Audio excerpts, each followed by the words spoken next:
right. It is 6:30 p.m. on September 16th, 2024, and I am going to call this monthly meeting of the Housing Community Development Commission to order. First item on the agenda was to welcome new members, and I don't know if it's Dauda or Dada. Dauda Blade is not present, though, so we will skip agenda item 2. Agenda item... I'm sorry, Oh, can sure. I interrupt? Yeah. I was absent last week, so I'm not sure I know who that person is sitting next to Mary Ann. My name is George Kavarkis. Hi, George, I'm Carol Croats. Nice to meet you. And thank you for letting me interrupt. Yeah, I just- no. Yeah. So let's move on to consideration of meeting minutes. Everybody read the small novel from the August meeting. Any input, amendments, changes? Well, having not been here last week, I read it, and I have to say, very detailed. And it sounded like it was an excellent meeting with lots of new ideas and thoughts, and it was pretty exciting to read it. So I thought it was great. Any other amendments, changes? I would take a motion to approve. So moved. Second. All in favor, say aye. Aye. Any opposed? All righty. Agenda item 4, public comment of items not on the agenda. Is there anybody here tonight who would like to speak on any item not on the agenda? Okay, seeing as there is no one here but us, we'll close that and move on to agenda number 5.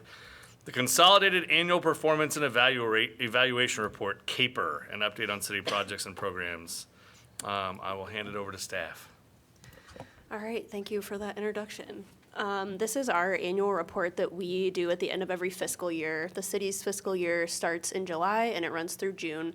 So we're looking at FY24, and this is basically our report to HUD that says these are all the things that we did with our grant funds in the last year.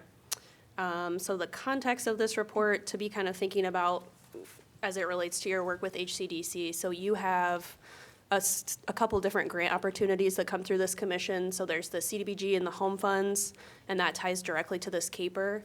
But then you'll also be seeing some local grant funds come through our Legacy Aid to Agencies program, so you won't hear as much about that in this report. So the focus of this to be thinking about is really our federal funds, what we're doing with that money that HUD gives us. It's also related to the CON plan that we've been working on, the Consolidated 5-Year Plan. We do that every 5 years, and we say kind of what our priorities are, what we want to achieve in that time frame. And then the action plan includes the specific projects that HCDC recommends funding to. So the CAPER is kind of the last step in that process that says, did we meet our goals? How are we making progress? Those kind of things. So this is due to HUD within 90 days of the end of the city's fiscal year. So this typically comes to the commission in September for review. Things to know, if you took a look at this document at all, it's very long. I think someone said it's 70 pages. It's in a very specific HUD format. So some of the tables maybe aren't the most user-friendly. As you're scrolling through it, if you've taken a look, if you scroll to the end, there's Appendix A. We try to make some city tables that are maybe a little bit more user-friendly for you to take a quick look at what we're accomplishing in case you don't want to read all 70 pages. So those are labeled. The IDIS tables are the ones that we can't edit, and then the city tables are the ones that we create for you to kind of simplify the information. The impact of our federally funded activities in FY24, the photo on the right there is a new entrance at Free Medical Clinic. So if you've never been in their building before, they have kind of a unique structure, and they were only able to provide services at their base level. They had an elevator that was not functional, and they had stairs. So if you needed an accessible entrance on the second floor, there was no way to provide some services up there. So we were able to use the CDBG funds at Free Medical Clinic to add this accessible entrance on the second floor, which really expanded some of the areas that they can provide services. So that was a pretty exciting development for them. 12 households in the last fiscal year were also provided down payment assistance. Over 2,000 people were assisted with public services funding. And when I say the 2,000 people, that's the portion of our Legacy Aid to Agencies funding that is funded through CDBG. So with the CDBG program, they cap the amount of funding that we can use towards those services. I think it's 15%. So part of that comes from CDBG, and then part of that comes from local funding, and this 2,000 would be only looking at the federal portion of that. 23 owner-occupied units and 1 renter-occupied units were rehabbed in the last fiscal year, and then over 2,000 individuals assisted through public facility improvements, similar to the one on the slide there.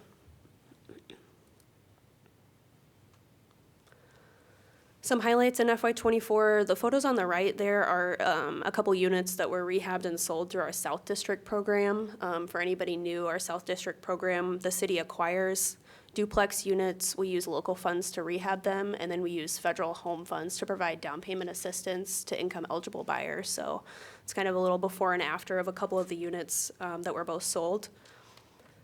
Other highlights, about 50% of the beneficiaries receiving down payment assistance through all of our programs were BIPOC households. So part of one of our down payment assistance programs, the Green State program, was really targeted towards trying to close the racial homeowner gap in Iowa City. So it's positive to see some of the outcomes there and that the funding is getting to the households that need it. Can you remind me what BIPOC stands for? Sure, Black, Indigenous, and people of color. Thank you. Other highlights, positive community engagement in the consolidated planning process. We have a slide about that a little bit later. The city passed our CDBG timeliness test with HUD in May. This is always a big stressor for us, and we're usually bringing to you those projects that are behind schedule. So we are very proud of that. It might not be the most exciting thing, but it is a big deal, especially now with ARPA funds, CV funds. There's a lot of cities that are struggling with that timeliness spending. So by meeting that test date in May, it keeps us on track, and it keeps us from having to, HUD can reduce your next grant allocation by the amount that you haven't spent. So it's really important that we stay on track with those projects. So we're very proud of that. We were also awarded $3.75 million in the pro-housing funds. I think we've talked about that a little bit already, but that's definitely a huge deal. I don't know, how many awardees were there? There was 20 in the country, and we got, like it says 3.75 million, but I think there was 1.3 billion requested throughout the country, and so we were like one of the top 20. Congratulations, yeah, again. Pretty exciting. And I know that's kind of generated some interest in some of the other work we're doing. I know Erica's been busy giving presentations to different groups, so it's generated a lot of interest in some of the other zoning type things or other things that Iowa City's working on. Final HUD approval of our home ARP allocation plan. That was a very long process. Sam Turnbull was at our last meeting and has been very patient and dedicated to kind of work through that and get that approved. So we were very happy about that. Part of that funding was allocated towards the DVIP shelter construction project, and that'll be wrapping up soon. We also secured new community development software and started the implementation process. I think our original software is like from the 90s. It's older than Brianna, I would say, is what we're using right now. So we're excited about that. There's always, some growing pains as you're trying to implement anything new, but in the long run, it'll be well worth it. Challenges, definitely all of the things that we've been talking about, kind of combining there, administering all of our new and existing programs, the consolidated planning process, city steps, the 5-year plan that I referenced, the aid to agency subcommittee. For several of you who have been on this commission long enough to have been through the legacy agency process before, there was a subcommittee that formed in January of 2023, and that went on until April of 2024. And then as staff, we've been working with the other joint funding entities, the other cities, to get that application altered through United Way. So that's been a long process. Meeting HUD timeliness standards, I kind of covered that already. And then new requirements are always coming up. Build America, Buy America. Also Section 3, they add a lot of paperwork and complexity to bigger projects, especially construction projects that are already kind of expensive. So those are all things that add costs. So Brianna, with the PRO grant that you received, does that include that the city can get admin funds? I think, yeah, go ahead. Yeah, I think we can do 10% admin for that. So Okay. we're looking at adding hopefully a couple positions Okay. related to that. And then general increasing costs across the board. I referenced construction, labor, but we're also hearing from agencies like the Housing Fellowship when they're operating rental property, just the cost of insurance alone, all of those little things adding up into bigger costs. That makes it challenging to have projects pencil out, so they take a deeper subsidy from federal funding. City Steps, this is a 5-year plan that we referenced. Staff have been very busy we've been working with a consultant, M&L, out of Pittsburgh. We did a series of, I think, 3 public meetings, 7 or 8 stakeholder sessions. So that was really bringing in nonprofit leaders, people that work in economic development, housing providers, all different sorts of perspectives in these meetings to talk about housing and community development needs in Iowa City. So we're still working through this process, but I feel like we've got some really great participation so far. Some of the photos there, the top left, we partnered with the Escuchame Vos and we did a session at, I think it was St. Pat's Church, and there was a couple hundred people that came to that, so that was really exciting. We had great engagement in some of the other stakeholder sessions. I know our consultant said that we had some of the most engagement I think that they've seen. So very proud of Iowa City for showing up and giving that important perspective. Other things outside of these meetings that we've been doing, one-on-one interviews. The housing survey that we talked about last time is still live. If you know anyone that wants to complete that, that's still on our website. And then we've also been working towards a shelter survey of shelter residents to get their perspective on these issues. Anything else you would want to say about the con plan?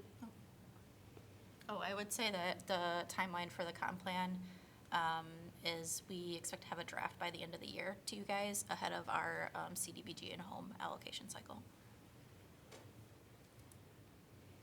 So, the CAPER is really about our federal funds, but we take at the same time we update our local projects. So what we included is some of our highlights. $640,000 was expended through the 8 agencies programs, 21 legacy agencies and 4 emerging. That's in addition to the CDBG public services that Brianna already talked about. We have a locally funded general rehab and improvement program we call GRIP that helps 6 households. We get about $200,000 each year for that. That's another owner-occupied rehab program. We spent $70,000 on security deposit assistance and partner with community for that one. That helped 74 households this year. And then $36,000 was expended through our Healthy Homes program, and that went to improve indoor air for 40 households. Those are grants. And then every year we invest about $700,000 in affordable housing funds to be administered through the Housing Trust Fund of Johnson County. And one of those projects that they funded was transitional housing for youth with UAY and Housing Fellowship. And then we wanted to highlight our ARPA projects because that's kind of a big ongoing thing that we're working on. The city received $18 million in ARPA funds. It's federal funding. So we're doing a housing stability pilot project with Shelter House. 7 households enrolled in risk mitigation and 129 records have been expunged at the expungement clinics. We funded communities' mobile crisis outreach. They have an average of 26-minute response time and have responded to about 1,500 mobile crisis calls. A big project that we've been doing recently is inclusive economic development. We gave a big grant to Dream Center. They broke ground on a rehab of their facility on Southgate, and then we funded a total of 6 economic development programs. Neighborhood centers got capital improvement funds through ARPA. They are purchasing 2 buildings in the Towncrest neighborhood. They're expanding their work in the community. We're really excited about that. Just today, the city closed on 3 townhome units that will be owned and managed by the Housing Authority and provide affordable rent. We actually closed on that earlier today, so that's exciting. We'll move forward with that. We partner with the University of Iowa Labor Center for a pre-apprenticeship program this year, which helped 28 individuals. And then we also have a child care wage enhancement program, which increased wages at 6 child care centers by $2 an hour on top of their other wages. So that's just kind of a snippet of what we are funding with that. and kind of things that were active in the past year. I just have one question. Sure. On the first one concerning Shelter House and the expungement of records, can you just remind me what that means? Sure. So I think they partner with Iowa Legal Aid, and they get people's records cleared so that it doesn't affect their job search and that type of thing. Okay, yeah, I was just wondering where the source of the records were. Like criminal records that they might have. Oh, They I would see. help them get that cleared so they can kind of move forward with, Okay, I assume, employment, maybe That housing. makes sense. I would say it often affects, the law firm I work at does some of that, because it often affects, like, if you have any criminal record, a lot of landlords are just like, you know, Yeah. it can affect that. okay, thank you for explaining that.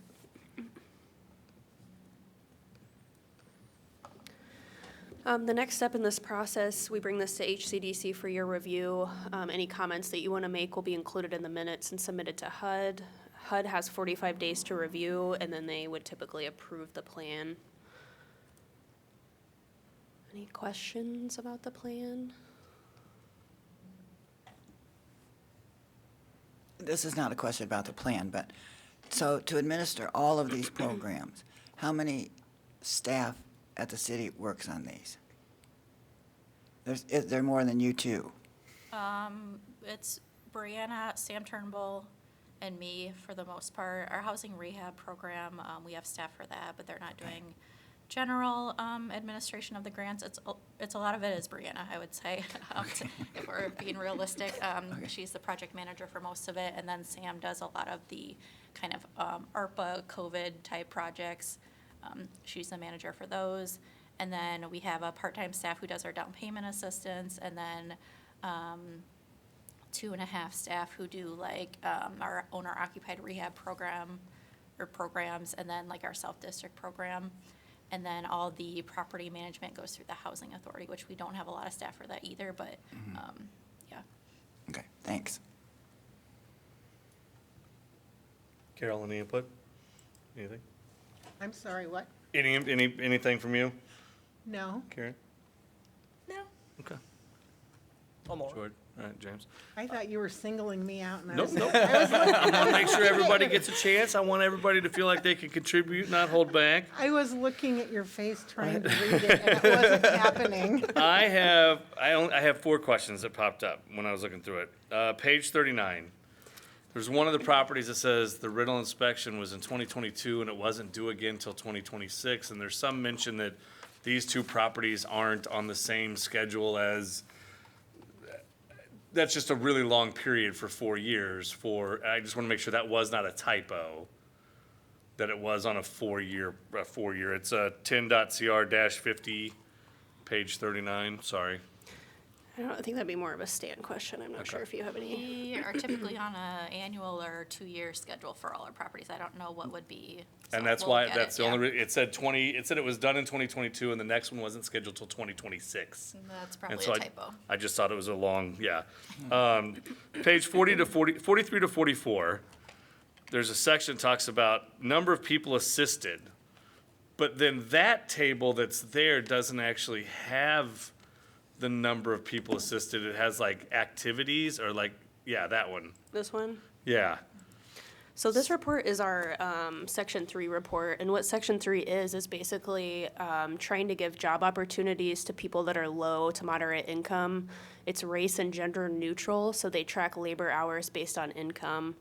The way we report on this would be if we have an activity that is completed in the fiscal year, they would report in that caper. So we might have more than one activity going on that's Section 3 applicable, but we're reporting based on the ones that were completed. And that's fine. I just was confused because it says identify the number of individuals. But then the table really doesn't identify the number of individuals per se. It identifies the number of hours over. It was This purely is one of a the many heading. IDIS Okay, that's all, okay. pieces of input I would have for HUD. Okay. Appendix B is the really long one, like there, yeah, well, further down, I think. They just had all the properties and like the inspections, you know, like, and at their last detected during inspection, blah, blah, blah. Are these all city-owned properties? Okay, These are all, HUD for some reason requires, I think this is all of our federally assisted unit, but HUD is specifically asking for home-assisted units, so it could be through subrecipients. We don't often do, I'm trying to think of any home rental project that we would have done directly. We most often work through subrecipients, so nonprofit housing providers. okay. Which, the reason I asked that, because there was a whole section on like the ones that had not paid permit fees, and I'm like, the city doesn't pay themselves permit fees, surely, like for rental permits. We do, like the housing authority, if we own property, we'd pay a permit fee. Or like locally owned, we still have to pay. Doesn't that seem like an unnecessary expense for, I mean, is it just because it's from one department to another kind of thing, or is it? I am not sure. I mean, we're just not exempt from, fees like that. So, Okay. And yeah. Some You of know what I it's mean? It was public just one of those things housing, wh- So it's coming from federal funds to. Would it make sense to put on Appendix B who owns the properties, or is this just not necessary for this report? We certainly could. I think what HUD is looking at is to make sure that we're getting there for inspections and that things are meeting Sure. housing Yeah, standards right, to make right, sure the units are safe. And then Appendix D, and maybe it's the very last one, is so tiny. Like even I, the lover of all small fonts, yeah, the next, Yeah. Thank you. by This the is way. another, this is another HUD generated I report. assumed it was by the color and stuff and by the. Yeah. I I was mean, we like, could probably try to I print it was doing differently, that, but yeah. Is that 6-point font? Yeah. Other than that, I mean, that was a cursory look. I read through it today. I mean, those were just the weird questions I had. So, other than that, I mean, the report looks good. Yeah, those are good questions, though. It- Thanks. Popped up a lot of stuff. So, it is kind of nice for those of us that have been on for a while. It feels like there is something nice where you can see the tangible results of decisions we made a year ago or 2 years ago or so. Yeah. Yeah.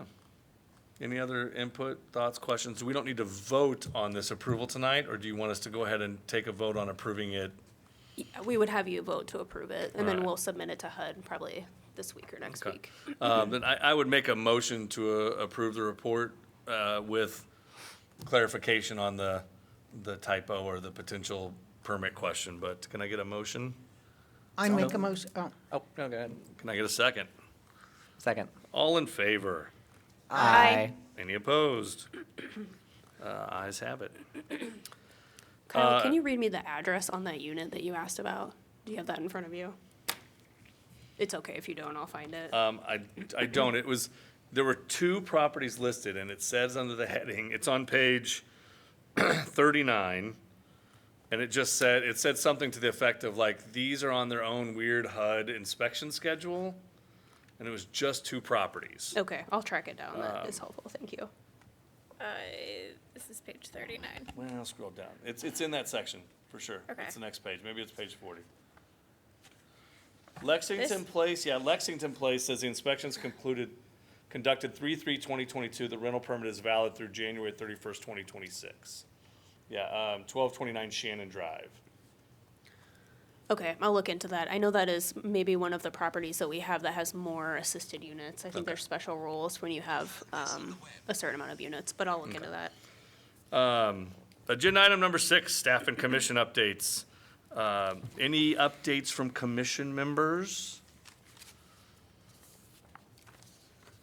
How about staff? Any additional updates from staff? Our big update, I alluded to it a little bit, our legacy aid to agencies process. We went through the subcommittee, we went through the joint funders. The application opened September 9th, so with the recommendations that the subcommittee made, those were included. You reviewed the application last time, so those were approved. The application window opens September 9th, and the applications will be due by, not 11:59, 5 PM on October 15th. So sometime after 5 PM on October 15th, I will be sharing those applications with you. To pre-warn you, there's usually about 20 applicants, so don't be scared with all the paperwork. I can print them and give them to you, or we can upload them and I'll send the link to you online. However you want to receive that information, we are happy to get that to you, whatever makes it easier to read. And then the other thing I wanted to point out, the changes that were made to the joint application, United Way is hosting 3 training sessions for applicants, so I thought that was pretty positive. The first one we will participate in as joint funders, and then they're doing some technical training, like how to fill out the budget, the technical parts of the software they use. So I think that'll be positive for applicants. How is that information conveyed to the applicants of the training sessions? United Way will do a press release. Everybody, all the joint funders kind of treat their application a little bit. It's the same application, but like for Iowa City, it's only certain agencies that are eligible to apply, so it wouldn't be sent out through like a press release. We directly communicate that information to the agencies that are eligible. Oh, okay. It's posted on our website too, but When you go to the application and the training are listed right on the first page for the agencies that are applying. Okay, thank you. so those will be hosted on Zoom, and then they plan to record the session in case anybody can't attend. So hopefully the applicants will find that helpful. That is my big update, I guess, is just keep an eye out for the applications. Can we also watch the recording? It's on Zoom, so I assume so. Yeah, when I see the recording, I can share that with the group if you're interested. You could attend live too if you want. The Zoom link is on our website. It's icgov.org/grants. Okay. Just a question about that, because I remember, one of the issues we had with revising the application, if I remember correctly, was that, there were a lot of applicants who they often didn't get the funds because they didn't fill out the application correctly, or because they didn't provide what we needed. So hopefully, the goal of those sessions is to help agencies be able to meet those requirements. I think it's two-part. I think part of it is making sure people understand the software component of how to fill it out. And then the other part that we've been very clear about is the rubric the HCDC approved, that's posted on the internet, that's been emailed to the agencies. It's kind of like having the answer key, So we've been very clear about trying to share that with the applicants, that it's not a secret, this is what we're gonna score you on. So hopefully that will be helpful. Sorry, I just found the hidden drawer. I know, it's Button fun. inside. I just had one question. Did anybody from the city attend the Iowa Housing Conference the first week in September this year? I know in the past, some of you have gone from, Yeah, we had 2 staff in our division Okay. attend. I'm bummed I didn't get to go. I had literally reserved a room and everything, but good conference, anything? I heard Yeah. good things. Okay. I heard good things, we weren't able to make it, but Okay. heard it was positive. Yeah, Sam Turnbull attended, and I know she said there's a big emphasis on permanent supportive housing, so. Yeah, a lot of the agenda speaker stuff was circled around that, so, yeah.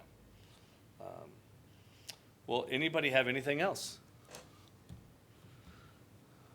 Everybody enjoy this shortness of this meeting. The next couple will be a little longer. But there being no other business before us, I would sure entertain a motion to adjourn. So moved. Second. Any opposed? We're going to call that a vote in acclamation. Thanks. Thanks all. Thanks, staff.